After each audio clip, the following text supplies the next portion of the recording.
Il y a un temps, synthétise, presque imperceptible, dans lequel tout commence à perdre de la couleur, les choses qui vous ont donné de la joie avant de vous sentir vide.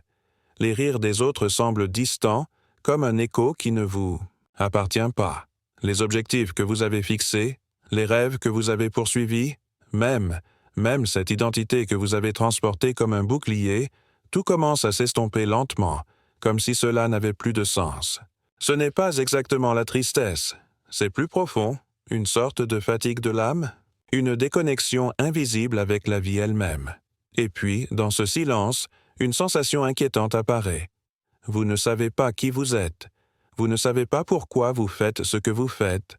Vous ne savez pas pour qui vous souriez, ni pourquoi vous vous levez tous les jours. C'est comme si vous aviez regardé dans le miroir pour la première fois, et vous ne reconnaîtriez pas ce que vous voyez. Ce sentiment, aussi réel que dévastateur, n'est pas aléatoire. C'est le symptôme de quelque chose de plus âgé, plus sombre. C'est le murmure d'une partie de vous qui était toujours là, attendant d'être vue, votre ombre.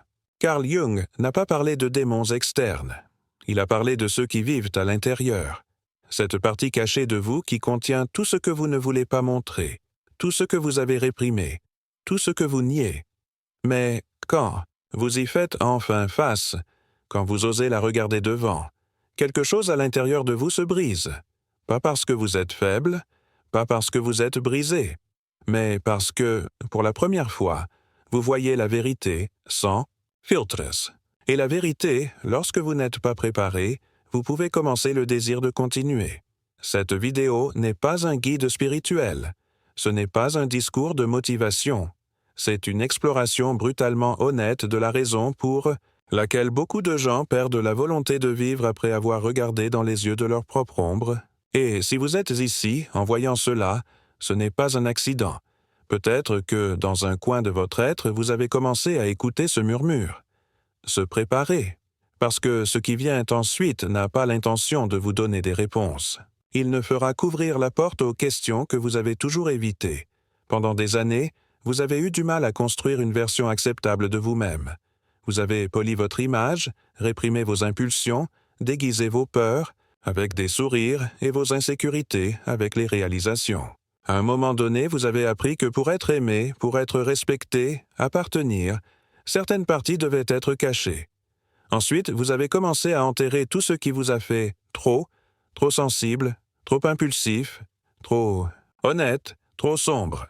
Et donc, sans vous en rendre compte, vous avez commencé à vous fragmenter.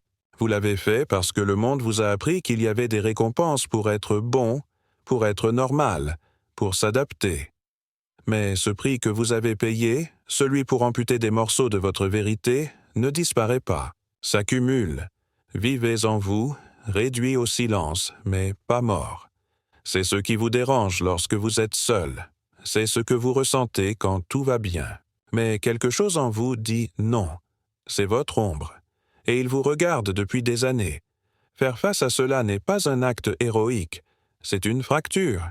Parce que lorsque vous décidez de la regarder directement, vous vous rendez compte que tout ce que vous avez nié de vous-même, ressentiment, envie, désir, égoïsme, peur, culpabilité, voire violence, n'a pas disparu. Il n'a changé que la forme, il a vécu dans vos décisions, il s'est manifesté dans vos relations. Il a saboté vos tentatives d'être heureux, et, le pire de tous, il l'a fait du silence. Il ne s'agit pas d'imaginer des démons internes pour dramatiser l'existence. Il s'agit de reconnaître que vous avez vécu à mi-chemin, qu'il y a des parties de vous qui ont crié pour avoir été vues, aimées, intégrées, et vous ne avez donné leur dos. Jung n'a pas inventé de théorie décorative. Il nous a montré, avec une clarté brutale, que ce à quoi nous ne sommes pas confrontés en nous, nous le projetons. Et quand nous ne pouvons plus blâmer le monde, lorsque nous manquons d'excuses, sans distraction, sans masque, c'est à ce moment que l'effondrement se produit. Beaucoup le ressentent comme une dépression, d'autres comme un vide. Certains l'appellent l'anxiété existentielle. Mais au-delà des étiquettes, ce que vous vivez vraiment, c'est le poids de ce qui n'est pas dit, du non ressenti, du non vécu. C'est le projet de loi émotionnel d'être devenu ce que vous pensiez être, au lieu de qui vous êtes vraiment. Et puis ce moment vient. Ce n'est pas un cri, ce n'est pas une explosion, c'est un murmure froid, presque imperceptible. Pourquoi suis-je toujours là? Ce n'est pas un désir direct de mourir. C'est quelque chose de plus subtil, plus effrayant, la perte du désir de vivre. Non pas parce que la vie a perdu sa valeur, mais parce que vous avez perdu l'accès à votre centre, à votre incendie interne. Et sans feu, tout devient gris. Les réseaux sociaux, les phrases de motivation, les tentatives désespérées de pensée positive ne fonctionnent pas ici. Parce que ce n'est pas une question d'attitude, c'est une crise d'identité profonde. Vous n'avez pas besoin d'une solution rapide. Vous devez traverser l'obscurité, bien que chaque pas que ça fasse mal, parce que ce n'est que lorsque vous vous dirigez vers votre ombre sans essayer de le détruire, vous commencez à comprendre ce que vous êtes vraiment. Mais cela fait aussi peur, parce que la découverte vous implique. Et si vous vous débarrassez, que vous reste-t-il? Qui serez-vous sans vos masques, sans vos histoires, sans votre bouclier? Peut-être que tu ne sais pas. Peut-être que tu n'as jamais su. Et cette incertitude, ce vertige avant l'inconnu, peut vous paralyser. Beaucoup s'arrêtent là, devant la porte, ils touchent l'abîme, ils ressentent le tremblement interne, et ils remontent, parce que l'ombre n'est pas présentée, comme une leçon spirituelle. Il se manifeste comme le chaos, comme une confusion, comme une douleur. Il ne parle pas doucement. Criez avec les voix que vous essayez depuis des années. Et pourtant, quelque chose en vous, très à l'intérieur, écoute toujours. Il se sent toujours, même en silence, même avec peur. Parce que, même au milieu de l'effondrement, il y a une partie qui aspire à savoir ce qui se passerait si vous franchissez cette ligne. Si vous arrêtez de peur de votre ombre et commencez à marcher avec. Mais vous n'êtes pas encore prêt pour cette réponse. Ce qui vient ensuite n'est pas de la clarté. Il est plus sombre, plus de questions, plus de ruptures. Il y a un point dans le processus dans lequel vous arrêtez de distinguer que vous viviez ou que vous survivez simplement. Ce n'est pas une crise opportune, ce n'est pas une mauvaise journée ou une scène difficile. C'est comme si le temps avait perdu la forme, comme s'il était identique à la précédente toutes les heures. Vous vous levez, vous faites ce que vous avez à faire, vous parlez aux gens que vous devriez parler, vous souriez même. Mais vous faites tout avec une sorte de pilote automatique émotionnel. Vous êtes présent, mais vous ne l'êtes pas. Vous respirez, mais à l'intérieur, vous éteignez. Ce n'est pas un état qui arrive du jour au lendemain. C'est le résultat d'une accumulation invisible. Chaque fois que vous avez fait semblant d'être bien, chaque fois que vous avez dit « rien ne se passe » lorsque vous avez cassé à l'intérieur, chaque fois que vous décidiez de ne pas vous sentir de continuer à travailler, tout ce qui était stocké dans un coin profond de votre psyché. Et le jour vient où ce coin ne peut plus contenir. L'ombre ne crie pas de faire de la publicité. Il s'infiltre lentement. Changez la façon dont vous vous voyez lorsque vous voyez les autres, dans lesquels vous comprenez le monde. Vous commencez à vous méfier même de votre propre jugement. Ce qui était auparavant clair devient maintenant confus. Ce qui vous a motivé avant, aujourd'hui semble absurde. Vous commencez à vous demander si vous étiez vraiment heureux ou si tout était une illusion soigneusement construite pour éviter de regarder dedans. Et puis, la voix de l'ombre devient plus claire. Ne parlez pas avec des mots. Parlez en silence. Dans ce manque d'enthousiasme pour les choses que vous aimiez auparavant. Dans cette déconnexion avec votre propre corps. Dans ce sentiment que vous êtes dans un film que vous ne pouvez pas arrêter, un spectateur dans votre propre vie. Parfois, vous le déguisez même en maturité. Vous vous dites qu'il est normal d'arrêter de ressentir la passion, que la croissance est de perdre de la magie, que devenir un adulte est d'accepter que la vie est ceci. Mais à la fin, vous savez que vous mentez. À ces hauteurs du voyage, il ne s'agit plus si vous pouvez ou non continuer. La question change. Cela devient un murmure plus brut, plus intime, plus réel. Cela vaut-il la peine de suivre? Parce que ce que vous avez affronté jusqu'à présent n'était pas simplement la tristesse, pas même le désespoir. C'était une solution lente et silencieuse de ce que vous pensiez être. Une chute sans témoin, où chaque couche qui se brise vous montre un autre plus profond et plus âgé, comme si l'ombre était une spirale infinie. et vous étiez à peine sur les premiers pas. Lorsque Jung a parlé de l'ombre, il ne l'a pas fait comme une figure mythologique ou un archétype décoratif. Il l'a fait de la connaissance que l'être humain est fracturé. Pas par accident, mais par conception. Ils nous apprennent depuis l'enfance qu'il y a des parties de nous qui ne devraient pas être montrées. Colère, envie, ambition excessive, désir, obscurité. Nous apprenons donc à les cacher, se cacher, mentir à nous-mêmes. Et nous faisons. Si bien qu'un jour, nous oublions que nous agissons. Nous devenons des personnages, dans les masques, dans un rôle social qui se répétait tous les jours. Mais quand ce masque commence à se fissurer, quand quelque chose ou quelqu'un touche, une vieille blessure, lorsqu'un événement inattendu commence à partir du script, l'abîme apparaît. Pas parce que la vie s'aggrave, mais parce que, soudain, vous ne savez pas qui vous êtes sans cette performance, et c'est le plus effrayant. Pas la douleur, mais le vide. Ce silence interne qui n'est rempli de rien, ni avec amour, ni avec succès avec la religion, ni avec des médicaments. Parce que ce silence n'est pas une absence, c'est une présence, c'est l'ombre qui vous appelle. Et quand vous répondez enfin, le monde change. Il ne fait pas l'extérieur, à l'intérieur. Vous commencez à vous souvenir des choses que vous aviez oubliées. Des moments d'enfance, des émotions non résolues, des mots que vous n'avez pas dits, des blessures qui ne guérissent jamais. C'est comme si l'ombre avait son propre fichier et commençait à ouvrir des dossiers que vous avez juré pour avoir détruits. Il ne le fait pas pour vous punir. Il le fait pour vous montrer que vous n'étiez jamais complet, que votre identité a été construite sur les omissions, pas sur les vérités. Vous commencez à ressentir la culpabilité, pas une faute logique, mais une culpabilité existentielle. Comme si vous deviez quelque chose à la vie.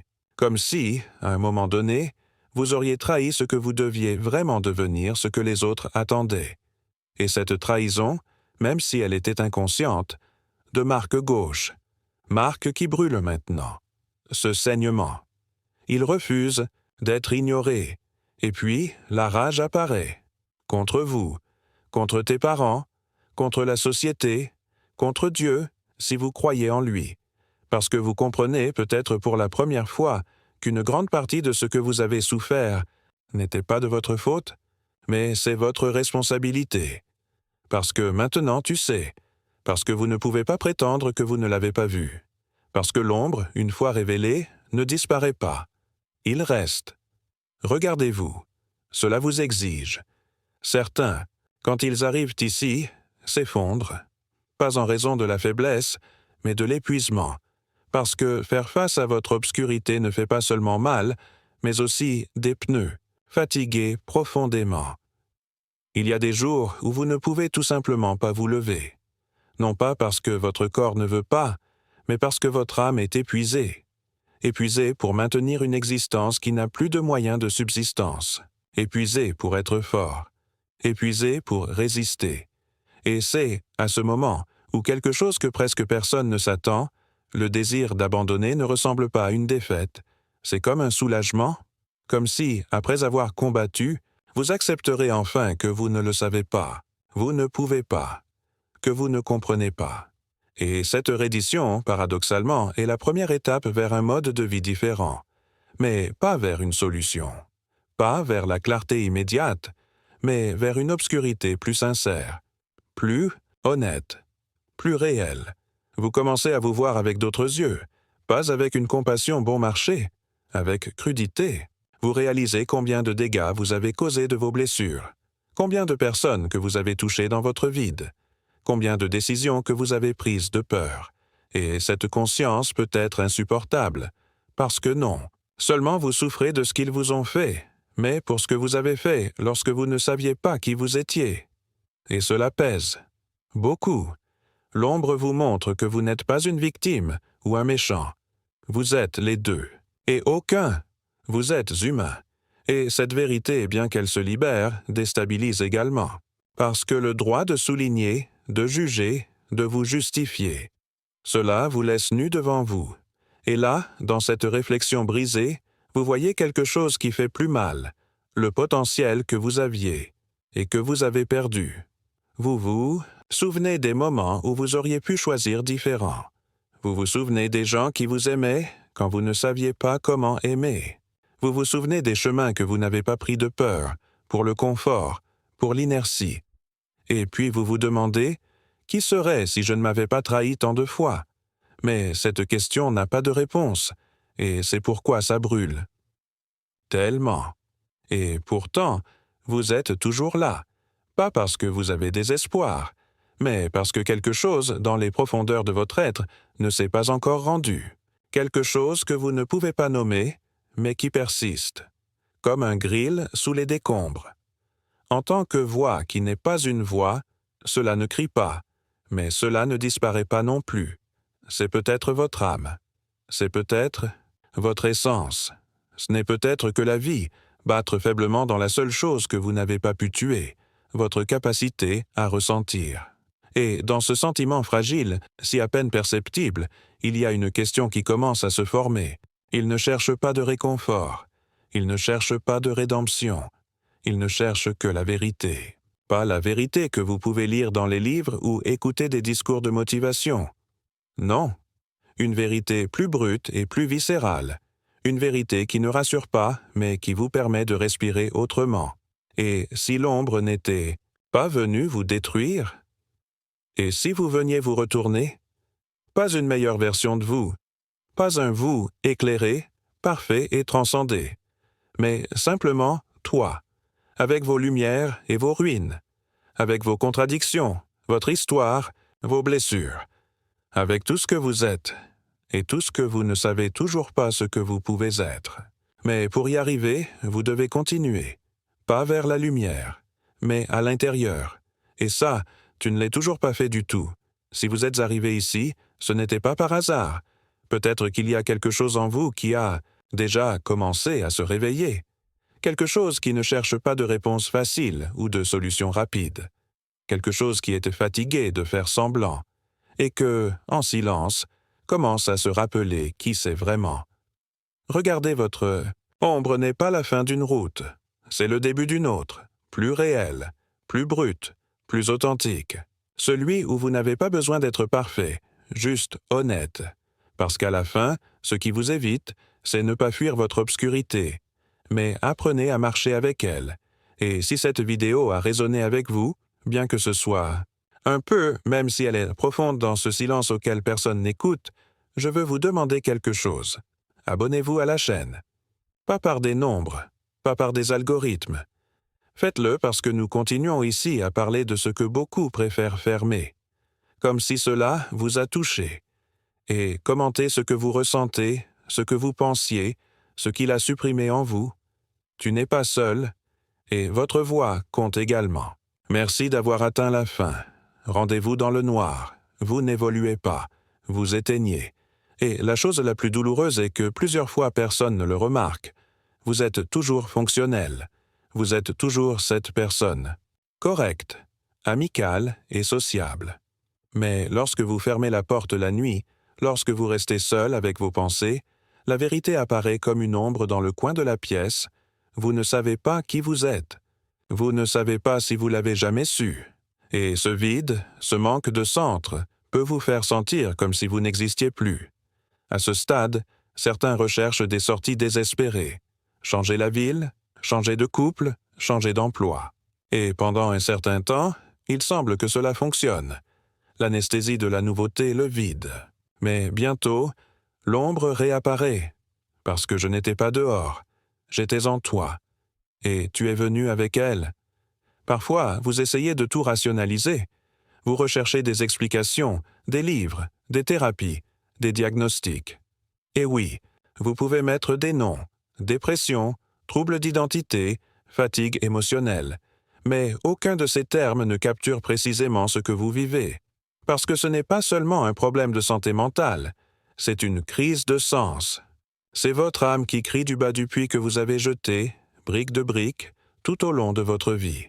Et pire encore, il y a des moments où vous vous y habituez presque. Vous apprenez à vivre sans âme, pour répondre « je vais bien » sans rien ressentir. Pour rire des réunions sociales pendant que vous vous posez des questions auxquelles personne ne peut répondre. Parce que vous savez que si vous parlez vraiment, Si vous dites ce que vous ressentez sans filtre, beaucoup s'éloigneraient. Pas parce qu'ils sont mauvais, mais parce qu'ils ne sont pas prêts à écouter les ténèbres auxquelles vous êtes confrontés. Puis, tais-toi, et chaque silence devient une autre prison. Et pourtant, quelque chose en vous continue de pousser. Parce que peu importe la croissance de l'ombre, peu importe combien elle vous enveloppe, il y a une petite étincelle qui ne s'éteint pas. Il est faible, presque invisible, mais est toujours là. Et cette étincelle fait mal, parce qu'il vous rappelle que, quelque part, il y a encore quelque chose à découvrir, quelque chose que vous n'avez pas compris de vous, quelque chose qui ne peut pas être nommé, mais qui vous appelle, pas avec des promesses de lumière ou de salut, mais avec la vérité brute de qui vous êtes lorsque vous ne pouvez plus faire semblant. Mais êtes-vous prêt à continuer à écouter, pour continuer à descendre? Jusqu'où êtes-vous prêt à découvrir qui vous êtes sans tout ce qui vous protège? L'ombre ne vous détruit pas, n'est qu'êtes-vous. Et dans cet état de nudité, beaucoup se sentent perdus, comme s'ils n'existaient plus, comme s'ils avaient été effacés à l'intérieur. Mais ce n'est pas la fin. Pas encore.